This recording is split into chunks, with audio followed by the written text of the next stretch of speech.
Hi, guys. Welcome to this week's episode of Hulu's official Paradise podcast. As you know, I'm your host, Michelle Bathé, and we're talking episode 5 of season 2, which is now streaming on Hulu and Hulu on Disney+. So we are talking to none other than my favorite sister wife of them all, back with us on the podcast one more time, Enuka Okuma, who you all know as the survivor of all survivors, Terry Rogers, the Terry Rogers Collins. The Terry Rogers Collins, yes. And there's really nobody better to talk to than you to take us inside of, because you literally take us inside of all of it. And the refuge that you guys build and, you know, the place that becomes, fortunately in many ways, unfortunately in other ways, your home. You know, it becomes your home and these people become your family. So tell us, what A, were you studying for? B, what are you? And 3, what do you do? And 4, what is it? Yes. Dr. Terry Rogers Collins, she is a mycologist, which Okay. I had to look up. I'm Dr. Terry Rogers Collins, a mycologist. I study mushrooms. Well, that sounds helpful. So she actually became very helpful, as we see in episode 5. Yes. You don't think there's going to be any use for it, but she like converts mold into fuel, and she made penicillin. Like she's a serious person here. Did you know that Terry was going to be so helpful? Like, did you know when you were reading this, were you like, I think Terry's going to be helpful in terms of apocalyptic skills, right? Like, No, I had no idea. I mean, it's just reading the scripts. It's like I imagine what it's like watching the show because you have no idea where this is going. I had no idea how it was going to roll out for her Right, in the right. show. And yeah, so no, I had no clue. well, I watched The Martian. So I had a feeling that a big science brain was going to, as they say in The Martian, science the shit out of everything, and which you did. Because when you had your little post office thing, you were like, who needs fuel? I got biodiesel right here. All I need is some dirt and some mushrooms, girl, and I'm good. It was like, yes. And can I also just say, it was so cool to see a Black woman not only be needed and coveted for her brain, but also have somebody fall. I mean, it's not the best way that somebody fell in love with you, but you know what I'm saying? But to have her be the center of things and not in the way that it's just about the work of it. And someone else gets to be the one that is loved. That's right. And beloved That's and right. fought for. And, you know? Yeah, and she really became the center of the group. She held them all down, and because she had a mother energy, which we see often, Black women taking those kinds of roles in the show. But what was Fair. different about this was exactly what you said. She was not just maternal. Yeah. She was there to get some shit done, you know, and became integral and essential to the group. Take us to that moment in season 1. Tell them it's okay to be happy, okay? The mommy loves them, whether I'm there or not. I will, baby. I will. When he's sitting in that airplane and he's crying, we're a mess, right? And then you take us back to that moment and we get to see you do it, which impossible, stunning work. Promise me something. Be a good father. Be a good father to them. Save. Shh. And then the moment where you turn around and you see Bean. Well, this is what I love about these Dan Fogelman shows, is that we get to do these timelines and we get to see how something started and how it connects in the future and how it's basically everything happening at the same time. It's wonderful.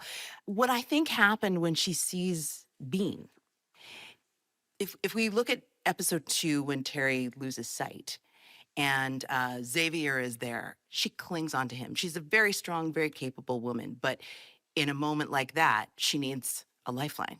And he is there for her. And I think in this moment in 205, it's seeing that child. Her whole world is ending, but she sees something she can do. She sees something she can cling to, and she finds him. And Benjamin Mackey, the actor who Exactly played Bean. is. Oh my God, this little boy he's such a good actor. Sometimes a lot of kid actors are, like they're just very naturally themselves, Right, right? right, And right, there's not right. really much of a difference between, but he was acting. He had his moments before, and he's so strong. And so locking in with him was not hard. But I think that that's what Terry's doing. She's trying to keep herself afloat Right. using her maternal skills, I guess. But it was an emotional pull. I love the way it's cut together too. You just see the two of them just kind of need each other at the same moment. I mean, it is, and it's fascinating to me because he doesn't have that with Gary. Hey, listen to me, okay? Something bad is happening. I am going somewhere safe, all right? Do you want to come with me? Okay. Okay? All right, let's go. Even though Gary is the one that like saves him, saves you, like there is that thing there, but there like you said, that instant, he looks at you, you look at him, and it's love at first sight. Right. You know? Yeah. When he takes my hand, Mm-hmm, and it's in that moment that I think both he and I are, the kid makes the decision for everyone, right, essentially. right. No, he does. And it was just, it's just the smallest little gesture that just broke my heart. No, it broke all of our. I mean, watching it, it's so funny you should say that because that moment where he grabs your hand, it's so small and so profound in the midst of this utter chaos. Yeah. You know, what did you know? When you took the job, and what did you know at the end of season 1 about season 2? When I took the job, I thought I was playing the wife of the guy who's protecting the president. No clue that the end of the world was part of the show. So it was just like such a gift to get the rest of the scripts and go, oh, that's the show we're doing. Right, Okay. right. I'm here right. for it. What's cool and what has been so fun as a fan Mm-hmm. to watch was seeing Terry B. Xavier's reason for existing. Mm-hmm. And he's exactly the same for her.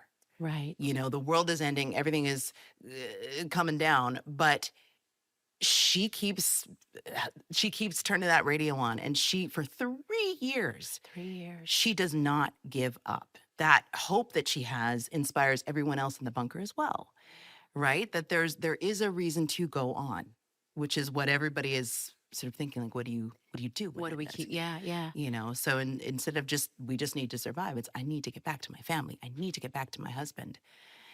And thankfully. Yes. And you know that, and here's what's so interesting about this is that he doesn't know you're alive, but you know he's alive. I mean, for all intents and purposes, you know that he's with the president. So if anybody has survived this, odds are it's him. They're getting that man to safety in Colorado. Yeah, she does know. She does know that he is that he's safe because they have the conversation when she's on the street. Right. Whereas in the other world, Xavier has to let you go. Yeah. For him to get by.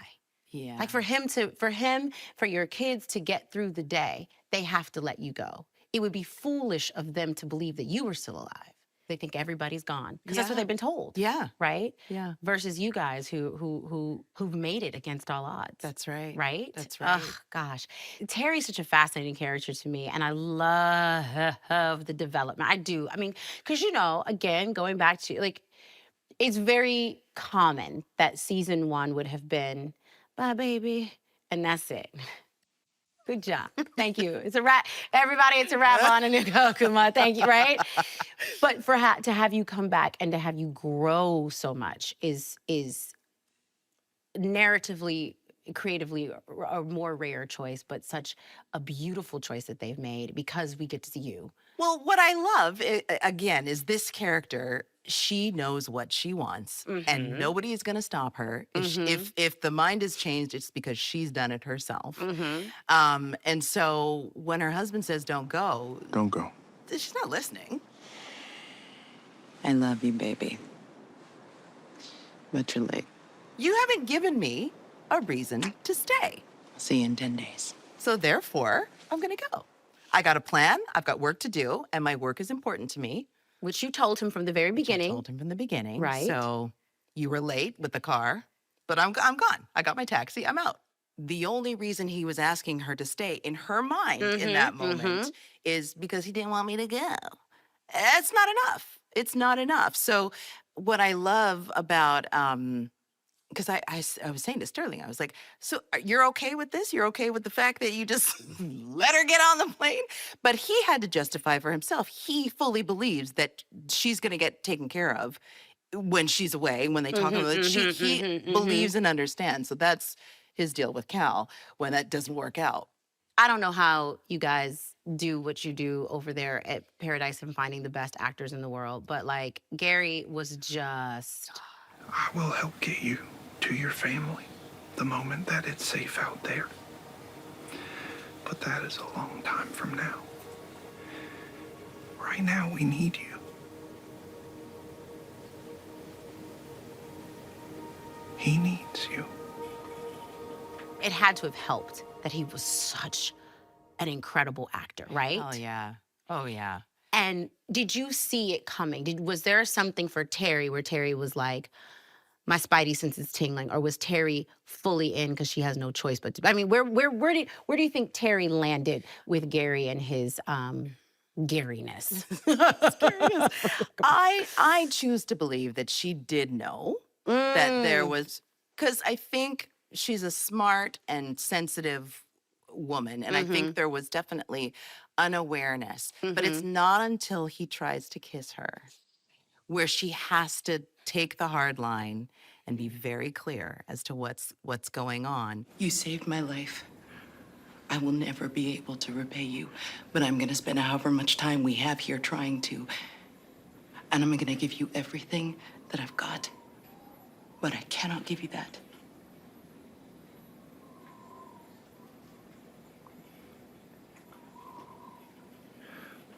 Okay. I can live with that. Friends. Partners. I think she's an open book when it comes down to it. She knows her mind, she knows what she wants. But I think living with 7 people in a basement, I think at what point does it get addressed? And that was the point where it has to be dealt with. Right. And he respects it. And he's a good man, right? He's a good man. But Cameron is such a nuanced actor that it was so, is he good? Is he bad? Is he kind? Is he incapable? Is he super? It was hard. It's like a lot of different levels, but he really handled them beautifully, and it was fun. We discussed so much Really? their relationship. Yeah. Oh, Yeah, and it was isn't just that the fun. best? Yeah. Isn't that the best when you have a scene partner who is just as invested as you are in creating and crafting? Yeah. Because so much, I'm so glad to hear you say that, because so much of that conversation that you guys had is on the screen, both in the spoken and the unspoken. I think which is why you earn so much of those beautiful moments that you guys have, and the looks and how it all kind of unfolds. And I will go on record as saying Gary is a good person, and you're right there with him, but you're like, I can be here to a point, but I'm gonna have to let you, you know what I mean? Which is Yeah. just, I don't know. It's I think maternal instincts kicking in there as well, right? Like Yeah. there was a little bit of yeah. mothering going on with Gary because he needed it. And Yeah. and that's filling a void for her in many ways. But they also made really good partners. They became parents to Bean, really. Yeah. And he saw what Bean was living with before the apocalypse. And also, even right down to the character of Enos, played by Andy McQueen. Andy is a dear friend of mine for many years. Shut the front door. And we've never been able to work together. And this was just a lovely surprise. Shut up. Yeah. And then the fact that Enos and Terry have so much animosity between them. right? But I love Andy so much. So it was just great to be able to play off of each other in this way and to get to see that character who starts off a little suspect and then gets he's lovely by the end of the show. And Right? Yeah. You are incredible. And there aren't very many people who could have done what you did. I feel like it's a very special role, and I'm very, very lucky to have gotten to play it. So thank you. Enuka, it has just been magic.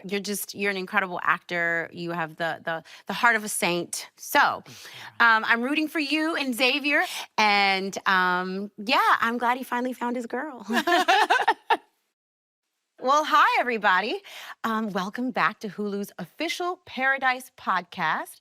And I am literally delighted to now be joined by Sid Khosla, Paradise's Emmy-winning composer, Sid. Hi, Ryan. Hi. Thank you for having me. Thank you for being here. I'm really appreciated. And welcome back to the Hulu podcast studio. It's very big in here. It's very official. Well, I'm such a fan of yours, Oh, first you of all. are? Yes. I've seen the range of your work from dramatic to comedic, and you're a beast, as they say. Well, So, thank well done. you. Well, Yeah. speaking of beast, this is a Yeah. beast of a show. It's Yep. a beast of an episode. And so when I watch your work in its totality, I am always struck by how there is a through line of you and the magic that is you and Dan and Jess. Like you guys have something really, really real. And you put that in all the stuff that you do, but it's so different. When did you guys know you had that magic, and how do you keep it in all of the shows that you do together? It's a great question, and there's something to be said about knowing somebody for a very long time. Mhm. So Dan Fogelman and I went to college together. We were freshman year hallmates, and I didn't know that. yeah, and so like Dan would come into my room, and I had like one of those Iowa boom boxes that you could do karaoke on. You're lying. No, no, and I would turn the speakers to face the quad where we went to Uh-huh. school, and it was like this open quad where people would be walking around, and I would just be singing into it or just making fun of people as they walked by, and Dan would join me, and he would just hang out with me. Shut And so the that's how front we door. became friends. It became friends, and it's kind of through music, karaoke, um, Which is music, which is music. And so, so at this point, I've known him longer than I haven't. So, Right, we were right. 17 at that point, and so you kind of you grow up, together, and finally, when we were in our late 20s. We met up in LA together, and he was, writing big movies like Cars Yeah, and yeah. Crazy Stupid Love and all these Yeah. movies. And I was in a band, so we had separate paths. And he invited me one day to come in and score a TV show that he was working on. What was And the that was show? called The Neighbors. It was the second season of it was a ABC comedy he did. Mhm. And Dan called me to score the show, and I was like, I don't know if I can do it. He's like, you can do it. He believed in me, and I took the gig, and it was the best decision I ever made.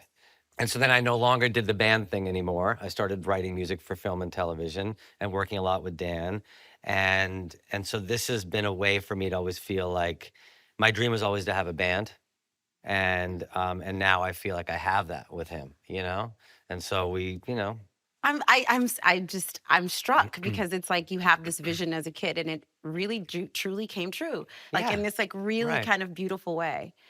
Now let's talk a little bit about the process. How emotionally invested are you in what you're watching? Because when I'm watching it, I can't help but be a fan. And I don't know if that's because of what I do in this whole mishigosh of what we're doing, but do you have to, I'm always curious, like, do you have to have a little bit of like surgical kind of like distance, or do you just immerse? Like, what's your process? With Dan, like, it's just we care so much about each other, and I want his projects to be as great as they possibly can. And so the process is that Dan will share a script with me like months before like a lot of other people get it. And he's like, just, I want you to have this and see what you think. And I inevitably hear a theme, or I hear like a sequence of notes as I read the pilot script. And on Paradise, for example, I read the pilot and I was like, oh, yeah, there may be a sci-fi element to this show, but this is grounded in family, and this is grounded in these relationships that people had in like the before times and after times. And so ultimately this is like, there's heart and emotion and family at the core of this. And Yeah. so I heard this theme, and the notes were da da la da da da da da la da da da dee dee dee dee da da da da da.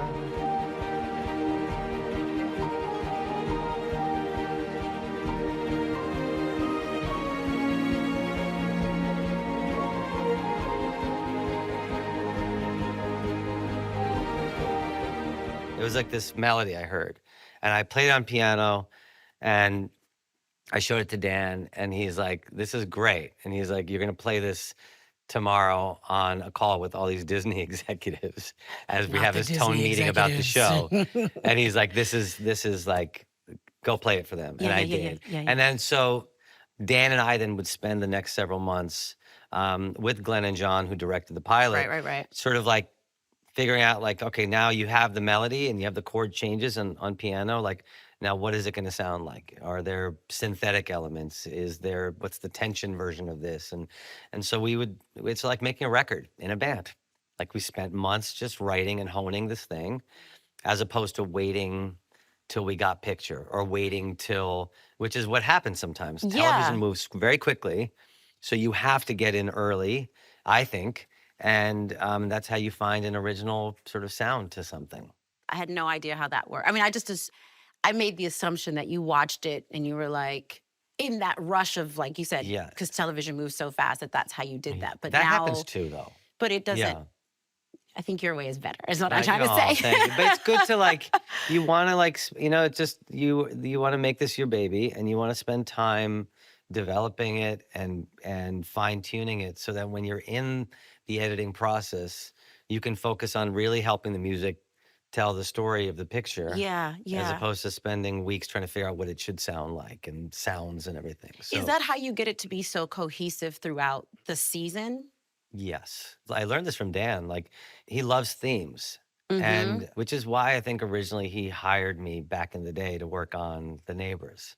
Even though like I didn't go to school for this. Like I'm not composed. I was a singer-songwriter in a band, but he always gravitated towards like my melodies. And he was always like, he liked the songs I was writing because he's like, I remember that melody that you wrote. It gets stuck in my head. And so he's always wanted to thread those melodies through his work. And I mean, we did it on This Is Us. Yeah. We've done it on Only Murders in the Building. We did Yep. it here. And when you have a through line, that's the through line, like in music, Yeah. is the hook, is like the chorus of the song, right? And but the fun thing is when you have a piece of music and you have a melody that's memorable or something, or that he thinks is memorable, it's malleable. You can make the super emotional version of it. You can make the super tense version of it, the heroic version of it. So we use that theme everywhere in the show. Like Yeah. you hear a version of that in The West Wing Yes. when Marsden and Sterling are together in The West Wing and they're having these emotional conversations. That theme is in there, presented by our beautiful orchestra who's playing that. Is it played by an orchestra? Live orchestra, yeah. Yeah. I just got chills. Yeah. Oh my gosh. We're Oh, really that's lucky to have these live players play on the score because they add so much humanity and depth to it, and it's great. You've been nominated for, do I have this right? 7 Emmys and won for Only Murders in the Building. What's it like to have 7 Emmy nominations, win 1? I mean, do you just like sit in the No. car sometimes, you lean out and you tell the person next to you, I got 7 nominations? Like, no, because you're a nice and normal person. Well, Only me would do that. I bet. Well, thank you. It's very sweet of you to say. Yeah, I just feel super lucky, and I credit Dan with a lot of it. You know, like I have this career doing this because of him. Like I would have been in like a failing band otherwise. No. But yeah, I think it's like there's something to be said about working with people who know how to utilize your strengths in the right way. It's like you know what each other's good at, and you sort of bring the best out of you in that. And that's what's happened to me with working on these Fogelman-led and produced projects. It's like, so I feel like I've been in good hands. So I feel very lucky to have all those like accolades. But no, we don't really talk about it much at home. I have my Emmy in a box. Like I don't have it out. No, Not a box. I do. It's in the box. Come Well, I feel on. weird. Like sometimes, like you're in Zoom calls and I just don't want it sitting behind me in the Zoom You call. should keep it in the box and at the beginning of every Zoom call. Oh, I'm sorry. Sorry, Hold pull on, it and out. just go and get it. And be like, I'm sorry. What were you saying? What were you saying?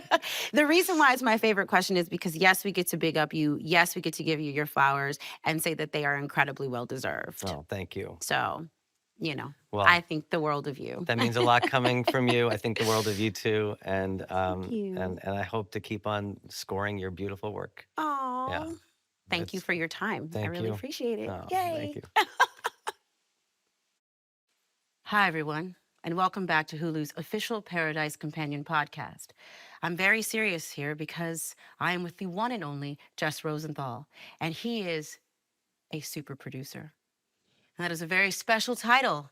He gets to fire people, he gets to hire people. He knows where all the money is and where the bodies are buried. So welcome to the podcast. Thank you for having Jess. me, Ryan. Thank I've you. never heard your fancy podcast voice. You haven't? No, I did it it's just for you. You're the only wonderful. one who's gotten Wow. it. You actually really do all of the things that everyone says producer. It means that you help people who are incredibly brilliant, incredibly creative get all of that onto a screen. And that cannot be an easy job. And I have a feeling that there's probably maybe one or two of you in this whole town who do it with grace and class and well. So, Well, thank you. Dan and I, in our old age, we've decided that part of a successful show is having a lovely set. And I don't know if everyone agrees with us, honestly, but we work really hard to make a lovely, warm set and have it be somewhere that people, the crew, the cast, the writers, like to just spend their Monday through Friday. We spend lots and lots of hours there. It might as well be lovely, we decided. So we try awfully hard to do that. I try hard to do that as a producer. The rest of it, who knows? well, I mean, I think we do know. I think the Emmys sitting on your shelf should tell you something. You have these shows on the air that are, I mean, it's not hyperbolic to say they're iconic. I mean, This Is Us is iconic, right? Only Murders in the so. Building is quirky and iconic, and you have these I mean, it's got this rabbit cult following, right? And now you have Paradise, and there's three completely different shows. You're part of the band. We talked to Dan, and he talked about how you and Sid all met in college before all of this happened. Is that true? It is true. Dan and I went to Penn, and we kind of came out to Los Angeles together. He came out a little before me, and then I came out and I slept on his couch, and we've been pals all this time. He became a writer, and I kind of worked in other parts of the business. Like what? I was assistant at a management company. Dan wrote a script about his bar mitzvah as his first script, and I thought it was really good. And I shared it with some bosses, and they signed him.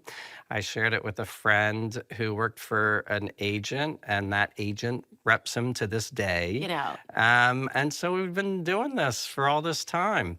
And yeah, we formed a company about 10 years ago. And so I have a dream job. I get to work with a friend, and lo and behold, people like our shows. They love your shows, but also, so how did you, when did you guys know you had something super special in Paradise? I have a nightly dog walk. I'm going somewhere with this. I'm strapping in. Over COVID, my wife asked our neighbors if we'd just gotten a dog, can we walk with them? There were these two wonderful older women that have a dog, and we noticed that they walk every night at 8. And they said, sure. Over COVID, that ballooned to about 10 families. And to this day, we all get together and walk our dogs at 8. It's very sweet. And, we find out about their lives, and people ask what I do and blah, blah, blah. I got, what shows do you do? I say a lot of, my mom likes that, or a lot of those comments. Paradise started airing, and I got a lot of, whoa. I like your show. Like, like you need to like tell me what's happening. Like, and so I started to notice on the dog walk that something different was happening. It had really grabbed these people, and that was sort of unusual. And I wondered, maybe the rest of the country will feel this way. I certainly hope so. What is your favorite episode so far of Paradise? I mean, it's hard not to. My mind, of course, goes to the pilot, and because by the nature of what we do, there's just so much time and energy focused on that pilot. Yeah. And also, and I don't know if anyone has given the origin story, or did Dan give the origin story of all of this? Dan wrote a pilot, but he truly didn't know what came next. And the pilot is very much what everyone saw on television, very close, but had truly no idea what came next. And so we and John Hoberg and Scott Weinger actually sat in a room for 3 weeks and just started talking about it. What should it be? We talked to all kinds of experts in architecture and the creation of societies, really heady stuff. And it was wonderful. It was just a wonderful 3 weeks. And so that sort of became the rest of the show. Dan had this conversation with an architect, and he said, what would happen if I said I wanted to build a city, like if I was some billionaire type? And the guy was like, oh, you can't really do that. Well, what if I found like a crease in the mountain?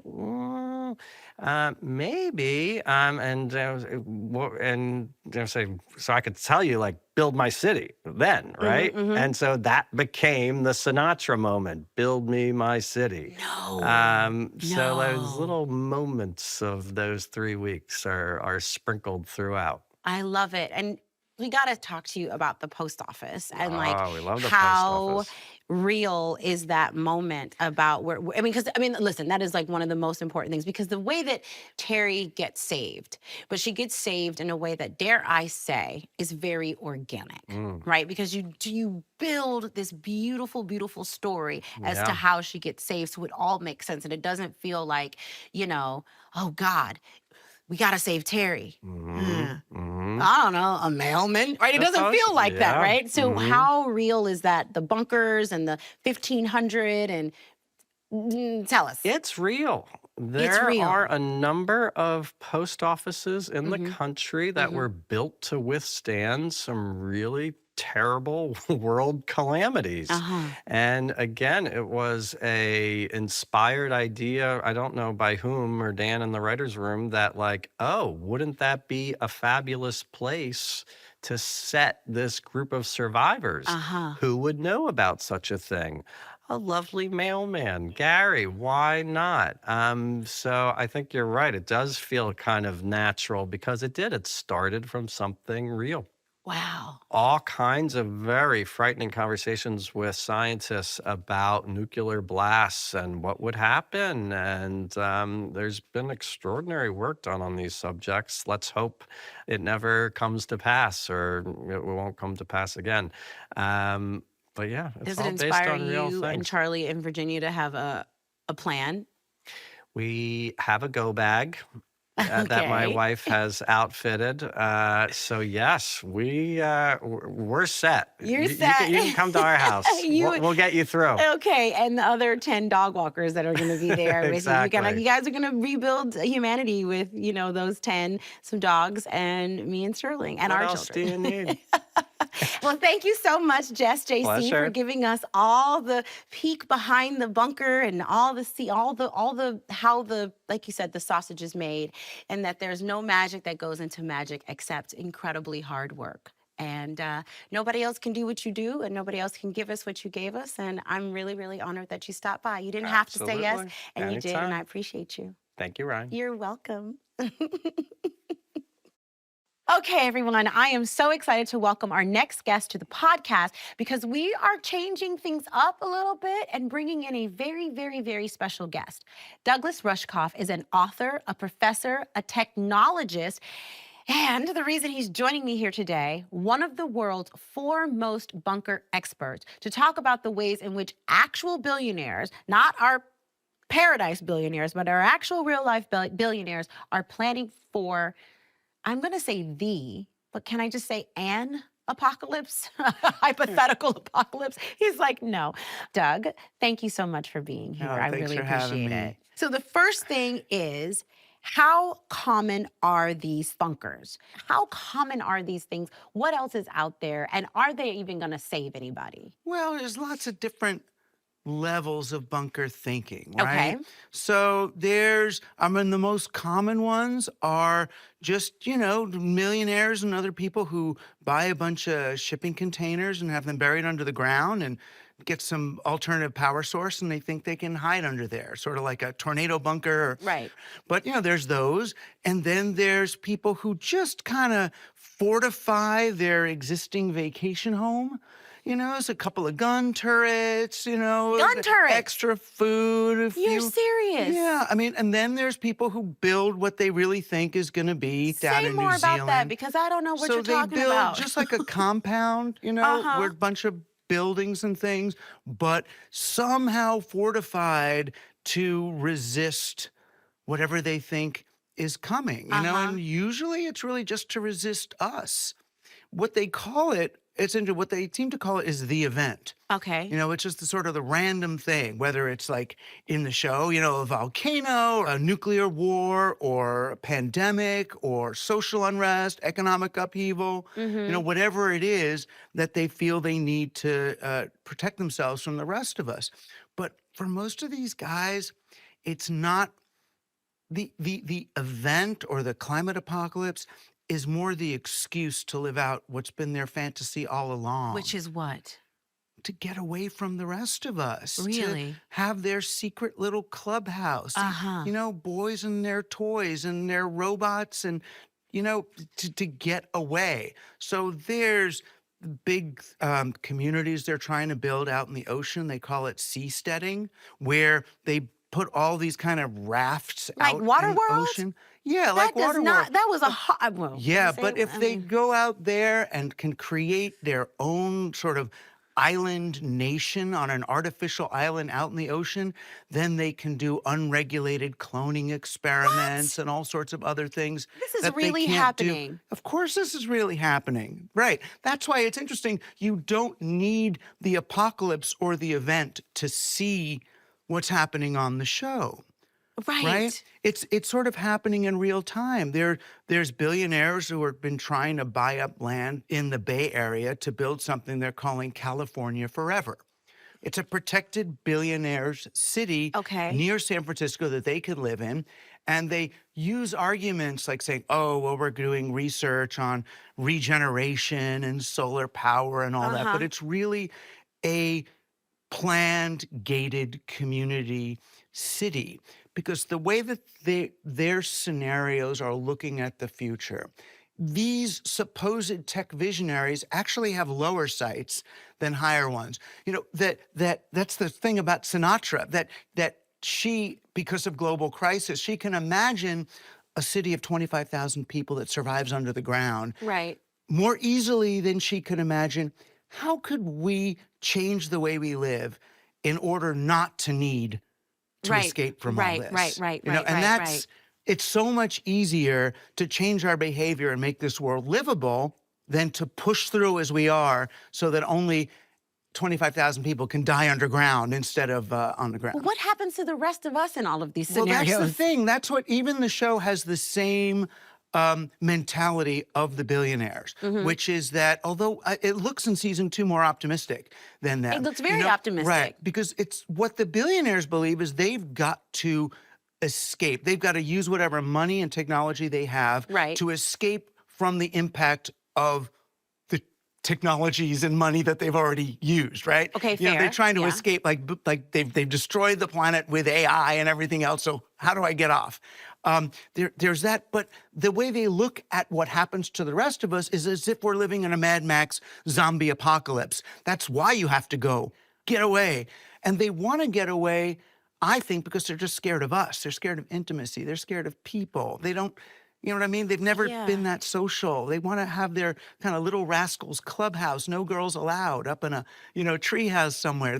That's their fantasy is, or to just get their minds uploaded to a web server and they can just live in a clean video game and not have to deal with the messiness of human interaction. So this is their fantasy. And But they have the money to try to make that happen. right. And they look at, and in order to do this, they need to see what happens to the rest of us is so dire, Right. so horrible. But for my money, let them go so that we can not have to deal with them, and we will take care of each other.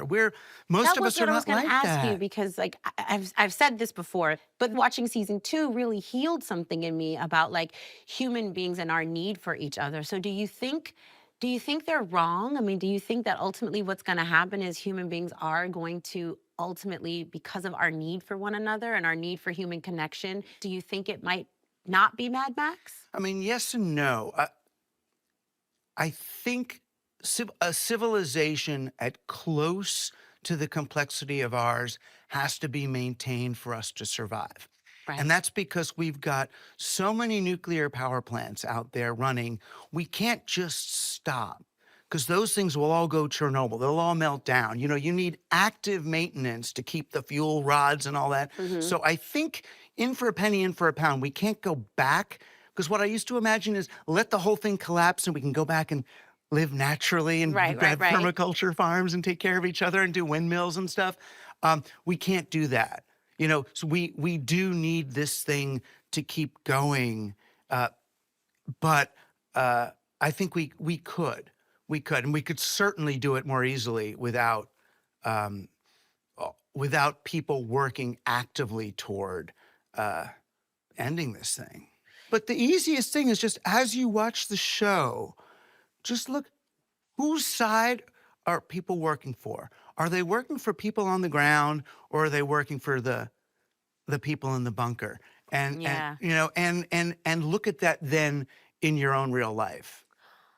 You guys, did you hear that? That's wonderful. Doug, thank you. After hosting this podcast, I thought maybe I was a bunker expert, but now I know I'm not. Oh, of course you are. Thank you. Of course But you are. I'm part of I'm a heart. humanist. I'm a part of the Exactly. heart. And that gives me a lot of hope. So thank you so much Me too. for all of that. Just and I encourage everyone to go look up everything that you said. Your book is incredible to help all of us better understand not just the series, but like what the message of the series is, and like who are you really fighting for, and who are you supporting in that fight. So yeah, thank you for joining us in this deep dive. We've only got 3 episodes to go, and I will see all of you next time right here. And yeah, go hug someone tighter. Yeah. Paradise, the official podcast, is now streaming. Stream Paradise on Hulu and Hulu on Disney+.